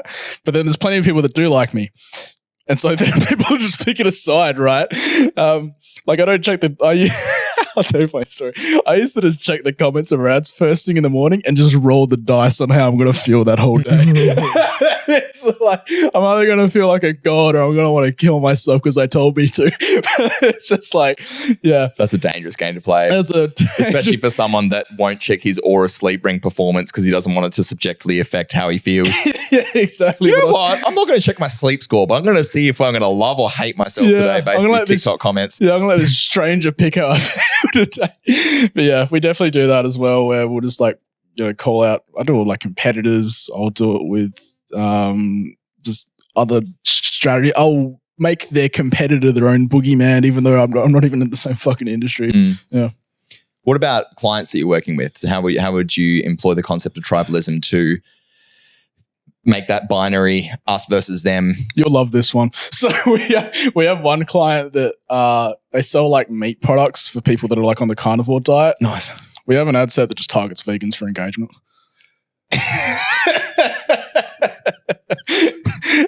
And so those comments go, oh, fuck, dude, bro! I bet your relevant score is through the roof, good. And the engagements are so cheap. Yeah, like, and then all the carnivore people, that's so clever. All the carnivore people will argue with the vegan people, and then just go, well, fuck it, I want to support these people, and then buy their product. We do it in other industries amazing. Other industries you wouldn't even think of, where like we have one which is like they do like internet like hotspots when the internet can absolutely not go down. Like it's like $2,000 a day for this fucking giant box. And then, but there'll be comments from regular people that are like, how is this so expensive, my hotspot on my phone? And they don't get the tech. And then the tech nerds start arguing with them like, you don't even understand this technology. And then they'll make an inquiry. It's just because it's like, oh, I'm not on the idiot side. I'm on the tech. Like, it's like nerds versus jocks. So clever. Yeah. That's brilliant. I love those examples. I just like confrontation on the internet. That's where I thrive. And then in terms of you being controversial, how do you stir the pot in your own content? Let's remove let's talk about more Brandon Kilco, Willington. What do you do from an organic and also paid content perspective to create that divisiveness and that tribal pick a side with people that know you or don't know you? I honestly don't do it as much as I used to just because I have other shit to do. I noticed that. But yeah, I don't do it as much as I used to. But it used to be I just make statements where like, you're either going to fucking love this or you're going to unfriend me. I just pick fights on the internet, usually with other nightclub owners. I was drunk. That was a great example of one where I think some nightclub owner like made a post that was obviously directed at me, but he didn't tag me. And then someone screenshot it and sent it to me. And so I posted that screenshot and said, tag me next time. And I tagged him. And then I just went off at him in the comments. Completely forgot because I was drunk in the back of an Uber. Woke up the next morning. I was like, what are all these notifications? Like 200 notifications. And I was just going to town on him for like an hour, just like in the back of an Uber before I passed out in bed. I called him Plankton of North the River and called myself SpongeBob. I told him to unblock me, pickle looking piece of shit, stuff like that. And then people that didn't like the other guy were all on my side, which was actually everyone. So, and that was when you were running the marketing for Arcade, which was it? I think it. Yeah, it was. Which would have been this was like 2018 or something like that. The guy fucking hated me. Yeah. Yeah, because you were taking his business. He was trying to play your game and you smacked down. Yeah, it's a bad game to play. Okay, I want to change lanes from business. And as we alluded to at the start of this episode, you're about to knock someone unconscious on Saturday night. This episode will be out after Brandon's fight, his debut boxing fight. In being a close friend of yours for some time now, I've observed that each year you'll set yourself a new physical challenge, lock in a date for the completion of that physical challenge and the completion of that goal. You will then proceed to make the journey as public and potentially humiliating as possible, put the work in, and then do it. Last year, for example, you did the bodybuilding competition and you placed second. Yep. And in 2 days' time, you're about to step in the boxing ring to make that amateur debut. High chance that you knock old mate out. Also high chance that you get knocked out. Yep, he's pretty good. And by your own admission, you hate the sport of boxing. Yeah. Why put yourself through something that you hate? Yeah, I know, it's weird. You don't really learn anything about yourself when you just do things that you're comfortable with. You need like it was like I was saying earlier, like you need to see where your mind goes when it gets uncomfortable because it will go to all the things that you're comfortable with and just avoid the thing it doesn't want to do. And so I can see there's a pretty absolutely direct correlation between like the uncomfortable things that I do within reason and how much I learn about myself. And so this is why I'm doing it. It's just it's uncomfortable and it trains. The other thing as well is it trains that like I don't want to do it, but I'm going to do it anyway muscle, which is, you're just going to need to be good at that if you want to do anything valuable in life because all the valuable things in life are hard to attain. Therefore, you don't want to do them, right? So it trains that theoretical muscle as well. So this is why I do it. You hate boxing? I don't. Actually, like now I've started to kind of like it. I actually quite like fighting now. like win or lose. Like, bro, they could throw me in there with like a dozen other people. I'll have more fun than all of them combined. They could beat me to death. It's just like, I think I've my sports psychologist like reframed the whole thing. So now I'm far more playful when I fight rather than being like, oh, fuck, like jab and then blah, blah, blah. I'll just fuck it around. Like, it's just don't call it boxing. This thing's just going to be a brawl. So what kind of unpredictable antics can we expect? Bro, absolutely. Because I'm going to hold you to it because I'm going to be in charge of this edit. So I would like you to make 3 predictions right now as to what's going to happen at the Perth Corporate Rumble on Saturday night, which I'm going to be there in a suit, my Sunday best on, cheering you on. Yep. 3 highlights from the match. I want to Manifest them now. Yeah, I know exactly what they will be. One of them is I'm bouncing off of the ropes and landing a punch off of that. That's happening. Second one is a liver shot. That's going to fucking hurt. The third one is, it's literally, so instead of fainting, I just do this thing now where I shout at them, put my hands down except for my right and just walk towards them like that. And then when their guard goes up, I go, ugh, and I mock them. Those three things are happening. Do you think you make him bleed? Nah, I'll get a blood nose because for obvious reasons. Yeah, no, I won't even. This isn't getting posted until afterwards. I'm just going for the liver. I think there's a nice poetic justice as well that I used to have liver support tablets, and now I'm punching some dog in the liver. Like that's gonna be fun. It hurts too. It hurts a lot. It hurts way more than getting punched in the head when you've got head protective gear on. And in the training for this fight, you told me that you literally paid your coach, your boxing coach, to just hit you in the head for one session. Yeah, for like a couple of rounds. Why? Because I needed to get over the fear of getting hit. So he used to. I actually didn't pay him. He just did it for free. Yeah, like the first round of sparring, Steve from Kick-Ass used to fight in the UFC, and he's like, Brandon, I need you to get over the fear of getting hit, so I'm going to bash you. So I was like, okay, and he fucking did. So it was just getting over that fear of getting hit. Are you afraid of getting hit anymore? No, fuck no. So, I've literally had rounds in sparring where I just put my guard down and let him hit him, and I was just fucking yelling at him. Like, I quite like fighting now. It's fun. So how many rounds is Saturday going to be? It's just 3 2-minute rounds. It's just a 6-minute brawl. Yeah. Do you think you win? Yeah, if I get the liver shot in, I'll win, yeah. Because that fucking hurts. It hurts so bad. And it also, like, because it's corporate boxing, they just give it to the most aggressive person. And so there's no points? Yeah, like, there kind of is, but, like, if you try and, like, they said, like, they've had, like, boxers come through, but, like, they just give it to the person that doesn't step backwards. I haven't fucking stepped backwards in weeks. Except when you're going to bounce off the ropes and yeah, that one. I had to time that one as well, but that one's also, I might not do a backwards step. I'm going to do a side step so I can land a hook. Nice. Because if I do it back, he can like punch me harder if he like lands it.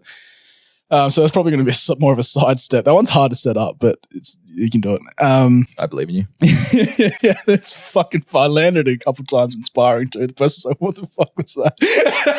It's really funny too. So you've been engaging in quite the amount of psychological warfare in the lead up to this fight. Yeah. Could you tell me some of the things in which you've done to get inside your opponent's head? Yeah. Okay. So there's stuff I've been posting in my close friends story, which only my close friends are seeing, right? I'm not publishing everything on like the public thing as my profile is public. And so anyone can just check it at any point in time, look at my story and stuff like that. There's stuff I did like, I knew in the lead up to the fight, whoever I was matched up with would check my Instagram profile. So I deliberately made sure that the most recent posts were the most like, maybe not intimidating, but definitely like, fuck, Brandon looks kind of big or something like that. Or, I don't know, Brandon looks pretty successful. Maybe he's got a better mindset. Just stuff like that, right? The other thing I did as well was in the what are they called? The face-offs. I brought him a gift bag and I had a box of Nurofen in there. And because I knew he'd had to take it out of the box, there'd be a photo of him holding the box of Nurofen because I knew they'd be taking photos and shit like that. Do you have anything else planned to get inside of his head? We got 2 days to the fight. Not really. I could think of something to do at the weigh-ins tomorrow night. Yeah, they don't know, but our whole team got matching robes. Oh, incredible. Yeah, like because we're the blue team, all got matching blue robes with our fight names on the back. Someone says Kilco on the back. So your whole team's going to roll, your team from your agency is going to roll in deep to the Crown Casino on Saturday night, and they're all going to be in matching attire to support. No. I mean, like our fight team, like blue team, like blue team versus red team. So we've all got like matching robes with hoods and shit like that. So that'll be cool. What about your entrance? You put some effort into your entrance. Oh yeah, shit, I forgot about that. Yeah, so I have the most intimidating walkout music of all time. So it's my fight name's Kilco.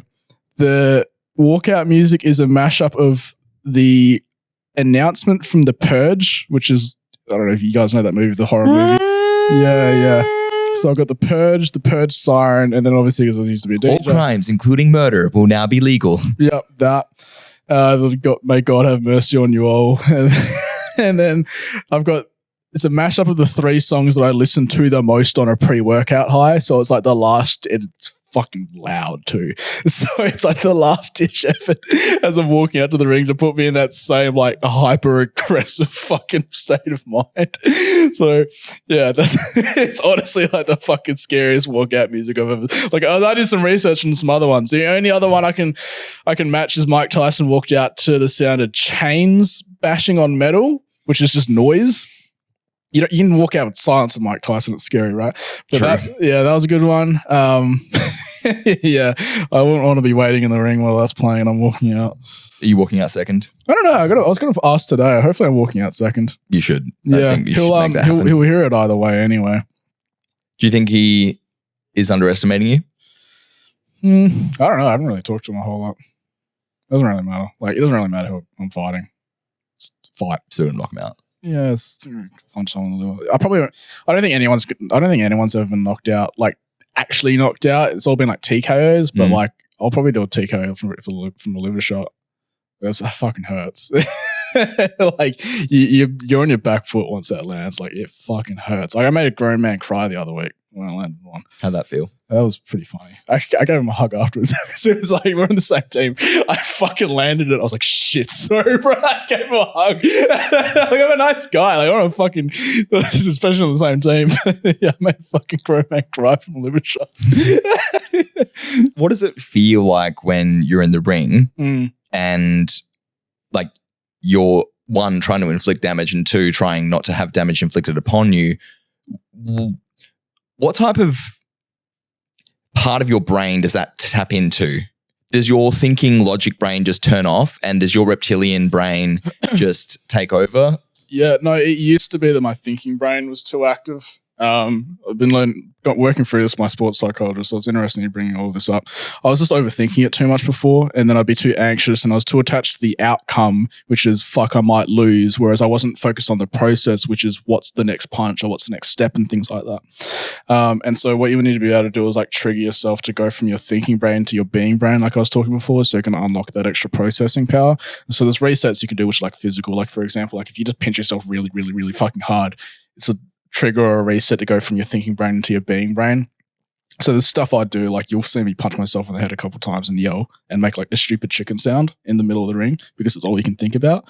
I look forward to seeing that. Yeah, it's going to be ridiculous. Like I'm going to make like Minecraft villager noises when I punch him and shit. It's fucking hilarious. It's just going to be absurd. And then he's going to be like, what the fuck is this guy doing? And then it just gets in his own head and he can't think about what he has to do next. And there's that element as well. But right now, like when I fight, it's far more like playful, which is like a step before flow. And so I'm just fucking around. Like it doesn't look like a fight. It looks like I'm fucking trying to embarrass this dude. I look forward to it. Yeah. It's very exciting. So after the fight, what's Brandon doing? Probably go to bed. No, but like, yeah, I don't even know what time it finishes, but like there's obviously the whole after party and stuff like that. So that Katie was like, should we get a room? I'm like, no, I don't want to fucking, I live 5 minutes away. What's the point? Just having a long nap. Yeah, I was going to have a long nap. Yeah. And then do you keep boxing after this fight or is I'm going to do chest boxing. I'm going to do chest boxing. I know what chest boxing is, but for everyone playing at home that has no idea what you're talking about. It's fairly self-explanatory. It's in the name. But like you do 11 rounds and it's like, you do 4 minutes of chest and then a round of boxing and then you start and end with chest and it's either win by knockout or checkmate first. And so you have this weird like complete switch from like extreme physical to extreme mental. And the absurdity of it all just I find hilarious. And so the novelty of mixing chess, which I'm trying to get better at, and boxing out, which I quite enjoy fighting, the novelty of bringing the two together would be entertaining for me. I think it would be entertaining to watch as well. And I think perfect segue into my next question. You're passionate about education and doesn't matter whether it's your own education or the education of others or the education system itself. Earlier this year, we played a number of chess games together where you destroyed me 3 consecutive games in a row. This ignited my own competitive spirit. And I took it upon myself to play at least 20 minutes of chess a day for the following months. I was then away in the US and I was basically playing sometimes up to an hour a day. When I returned to Perth, we had a rematch and I came really close to beating you, like really close. And no joke to everyone listening, the following day, like literally, like I came this close to beating Brandon. I thought I had him and then he like smoked me. But the following day, you had found yourself a chess expert and hired them as your personal coach. Yeah. Why? Well, I think there's already people out there with the answers. And so you're kind of just like taking the long process by trying to work things out. Like someone's already gotten from point A to point B. They probably did it the long way. And so like if you were to rebuild, I don't know, your business or things now, like you have the power of retrospect, which is, don't worry about that. That doesn't actually matter. You can actually do this bit faster if you just do this. And so really all I'm paying for is the person's already done this a long way. Just give me the shortcut. I'm really just paying for their retrospect, right? Because their hindsight's 2020, whereas I'm like, I reckon we go this way. Could be fucking wrong. And then you waste that time. And so whenever I'm trying to like learn something new or I'm curious about something, I just try and speed run the whole process by going, who already has the answers? Can I just copy your homework and just do it that way? I like that. Can I just copy your homework? Yeah. It's so true as well because one of the many things that I find so fascinating about you, Brandon, is when you set yourself out to accomplish a new thing or achieve a new goal, the speed in which it takes you to get from point A to point B just completely trumps anyone else that I could pin against you, including myself, in the achievement of that goal. And I think a lot of it has to do with the, can I copy your homework? Can I get a coach or a mentor to help me along this process to pay them for the hindsight in which they have been able to acquire by doing it the hard way and the long way? The other thing as well is, it's funny, but it's actually naivety. So for example, when I entered the bodybuilding competition, I wasn't a bodybuilder. I actually didn't know what was reasonable. And so I was 20% or 21% body fat 18 weeks out. And then got down to, what was it, like 6 or something, which is absurd, like actually ridiculous. But I only know that now. And I actually didn't know. Yeah, I was just like, oh, I just need to lose like a kilo of fat a week. Okay, like I just eat this much and train this much. I just didn't know. Maybe a 7,000 calorie deficit a week. Yeah. I was just like, oh, okay, cool. I was like, this is the thing you got to do. And then I remember like 2 or 3 weeks out, I was at like the posing classes with like the other guys were in way better shape than me. And then they were like, oh, what division are you in? I said first timers. And then I just like mentioned, I was like, yeah, I was like 20% body fat 18 weeks ago. And they were all like, what? They're like, bro, we wouldn't even try unless we were like 10 with that kind of notice. And I was like, huh. And it's just because they're in an ecosystem where they had all their beliefs set on them by the circles that they were in, other bodybuilders. I wasn't in the same circle, so I just didn't know. So that's just that naivety as well. Why do you think coaches and mentors are important, not just for yourself, but for anyone listening? Mostly perspective. Because like when you're too stuck in the weeds, you're like staring down at the page or you're staring at your screen or you're staring at your goal. I always give the example like, dude, Mike Tyson had a coach. You think Mike Tyson could beat him up though? Why does Mike Tyson have a coach? It's because the other guy's standing outside the ring. He's not like in the moment, in the heat of the moment. He's not worried about this, that, or the other in the heat of the moment. He's just standing as a spectator and can see things that you can't see because he's in third person, you're in first. Right. That's really the main benefit of coaches is they're not as attached to the situation either. They're not as emotionally involved as you are, and your emotions can screw up all of your thinking. Because they're a lot more detached, they're a lot more logical. That's why when you write down your thoughts and your feelings on pages, like when you're journaling, you can look them more logically because you have that detachment of the third person instead of the first.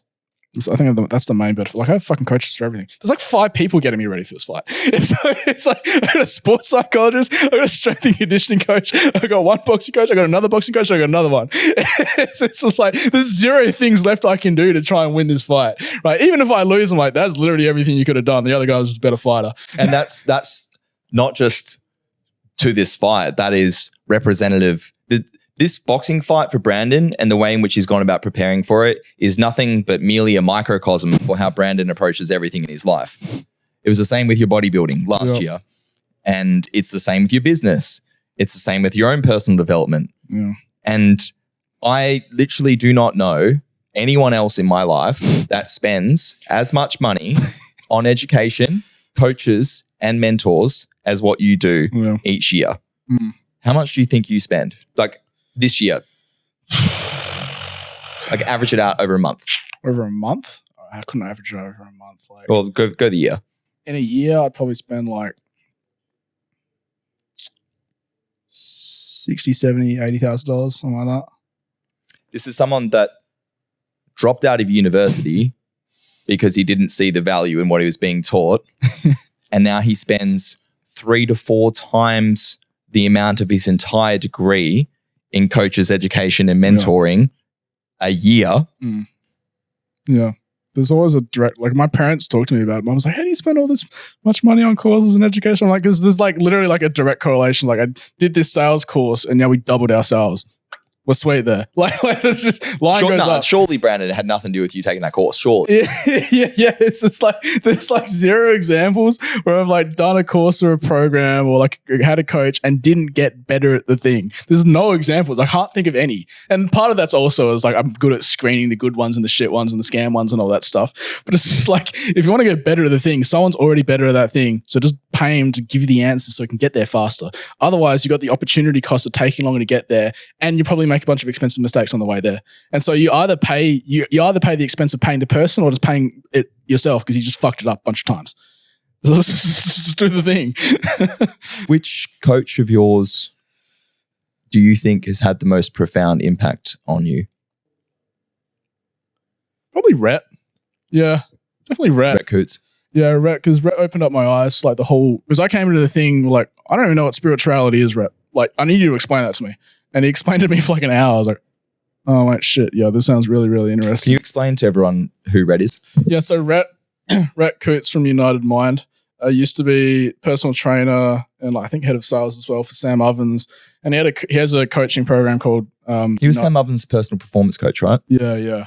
Sam Ovens of consulting.com. So if you're older, been around the tracks for a while, Sam Ovens was the man about 7 to 8 years ago in the consulting space. Like he literally owned the domain consulting.com. Yeah. And so... and Rhett was Sam's personal performance coach. Yep, lived with him and everything like that. And then I still followed Rhett on Instagram because I thought his stuff was really interesting. And then he posted a link to his like coaching program application, did the application, came in, but I came in with the thought of like, I want to like know what I need to eat and how to sleep better and stuff like that. And then really what he opened my eyes up to was it's not just about the essentially like surface level solutions of like eat this, do this.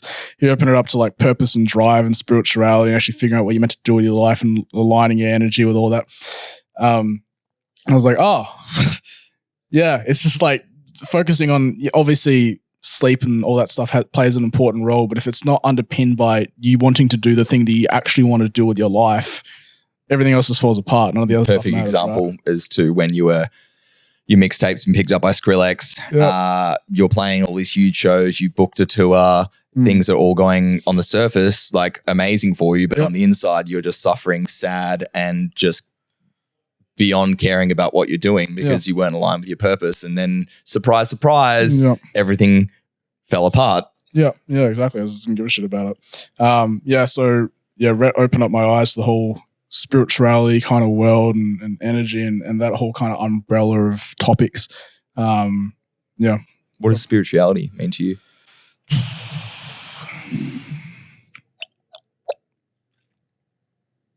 was talking to Rhett about this the other day because I still sometimes struggle to come up with a definition. And I was talking to Rhett about it on like one of our coaching calls the other week. And I was like, okay, that makes a lot more sense. It's for me, if I was to summarize it, it's just about the energy that you use and what you're actually pointing at, right? And so you're either going to feel like you're out of energy because you're pointing yourself in the wrong direction with the wrong purpose, or you're full of energy and full of life because you're directly doing the things that you really want to be doing, not just in work, but in relationships and family and friends and business and fitness and food, all that stuff. You're just doing the thing that you know that you're meant to do. And so you're just full of energy in that sense. When do you feel the most full of energy? Even when I'm building things. Yeah. So it could either be like a macro level or a micro level. So it could be like I'm building a landing page that I'm really, really excited about because I'm going to launch this thing. Or it could be at a macro level. It's like, oh, cool. Like now we're building like a sales team or team in Melbourne and things like that. Just building and creating things, which in itself is kind of like a spiritual because it's like creation basically. It's Genesis, right? Yeah, it's essentially to a degree. That's what it at least feels like anyway. Yeah, so for me, it's definitely building things. I've noticed that whenever I'm building or creating things, I'm like, oh, this is really exciting. That's why I won't like go to sleep at night because I'm just building this thing with too much energy. I can't sleep. How can I possibly sleep? That's one thing I've always never understood about you. It's I get the end of the day and I'm quite, as a ex-insomniac, I'm religious about my sleep and my sleep hygiene because I never want to go back to not being able to sleep.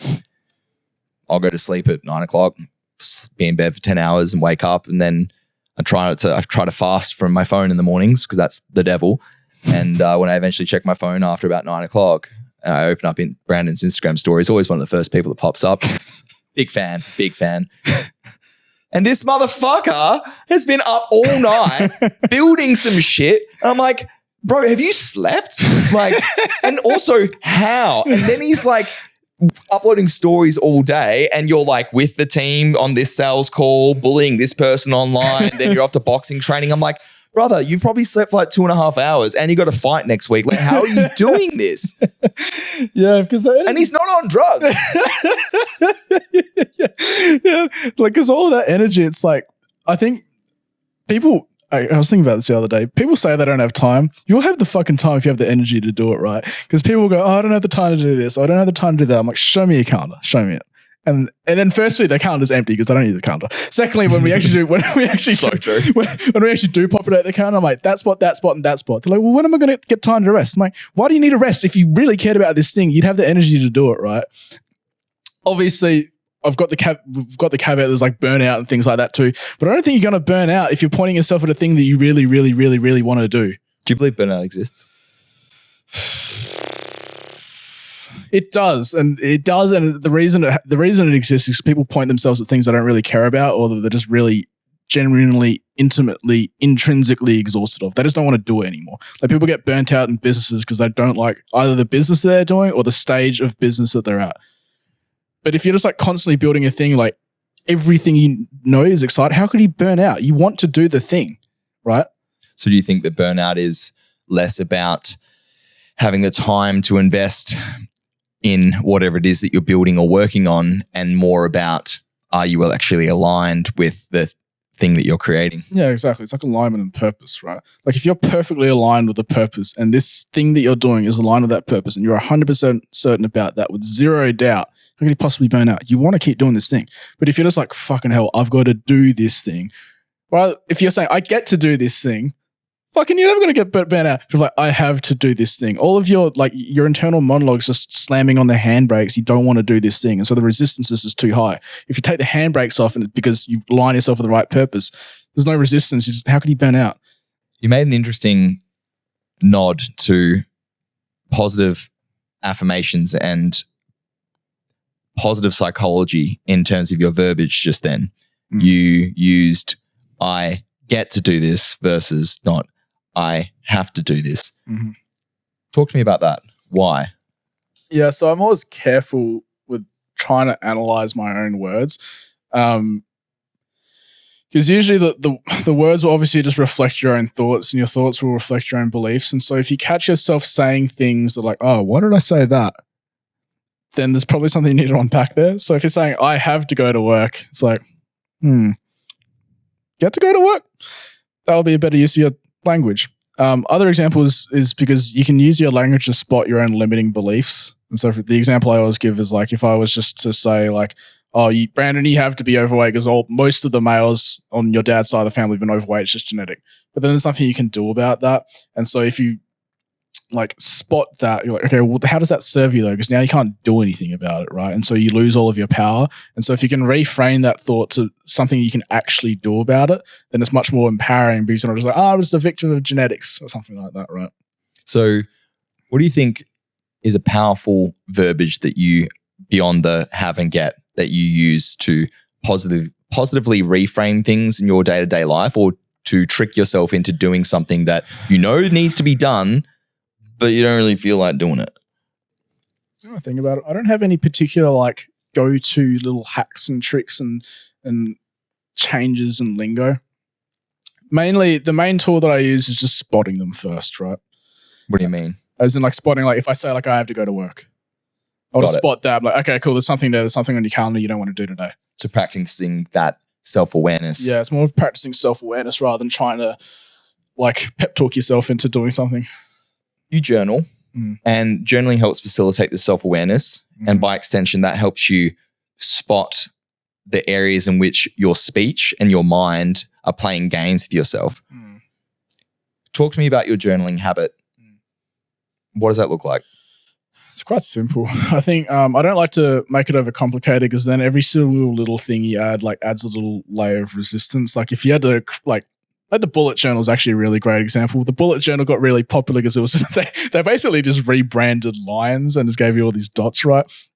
But if you had to keep drawing out your bullet journal, your format every single day, it's just like eventually you're going to get a day where the resistance is too high and you can't be bothered getting a ruler out. You can't be bothered formatting your page. So mine's really simple. On the left, to-do list. On the right, notes and thoughts. And your work journal and your personal journal is the same thing? Same thing. Yeah. So say again. So in the left page, to-do list, just a bunch of things I got to do or remember. Right page is just says notes and thoughts. And so other things I've just got to like remember, or I was like, oh, that was interesting how you caught that before. And then what I'll do is at the end of the journal, so I don't like just have these thoughts that just become nothing, I'll go back through the journal with a highlighter and just highlight the main thoughts. I was like, that was interesting that you spotted that. Interesting that you spotted that. It's really quite simple. And then you will then summarize that into kind of like a back page mission digest. The back page will usually be like a summary of like, this is what you learned. This is what you should do for this next journal. The other thing as well is because it is so open format, it means that I'm not restricted to, because there's no restrictions, I can't avoid things. And so if it's like a choose your own journey thing, if you do the choose your own journey thing, you're still like, if I journal this, then I had to do this next and I had to do this next. But then there might be stuff over here that you're avoiding because of this, if this, then that rule that you pocketed yourself into because of how you bulleted your journal. So I just like an open page because then it can just be anything. And then it can just be why. Yeah, then it can just be why. It could be something else. It could be like every single notes and thoughts page is entirely fucking different. Sometimes they have diagrams. Sometimes there's nothing there. Sometimes I'm like deconstructing stuff. Be anything. There's no like prompts. Yeah. I have two main questions left for you, and then we're going to wrap this up. Sure. Given your passion for education, I'd like your opinion on the following statement. The modern education system, from early learning to primary to high school to university, has been systematically designed to indoctrinate society into a life of being conditioned as a worker drone, and has been done so to keep us disconnected from each other, nature, and our spiritual existence. Yes. There's definitely a lot of things that the modern education system doesn't touch on that would vastly benefit everyone. And I think the major issue with it is essentially it's actually an economics issue because there's only so many people that want to be teachers and there's so many people that need to be taught, and so they just get less funding, right? And the other thing as well is we're kind of too far gone. Like to reinvent the entire education system, that's a fucking monumental task. And there's also not a whole lot of financial incentive to do it either. And I like capitalism, but we live in a capitalistic society. The money talks, and if there's no financial incentive to do it, then just no one's going to do it, right? That's why every now and then you'll see these. I nearly started one. You'll see these like schools pop up that teach you like real life skills and things like that, which are really, really useful. Maybe the capitalism will solve that with these schools that pop up. But unfortunately, I have this saying: you want to kill the dragon while it's still a baby. It's too big now. Yeah. If you had the power to replace alcohol as the most commonly accepted or normalized drug of choice in the West with any other drug of your choosing, what would it be and why? Like illegal or legal? Any drug, any substance. So let's just play pretend. Yeah. Society is being formulated hundreds of years ago. Obviously, alcohol is quite prolific in terms of its inclusion in Catholicism, Christianity, and scripture. Yeah.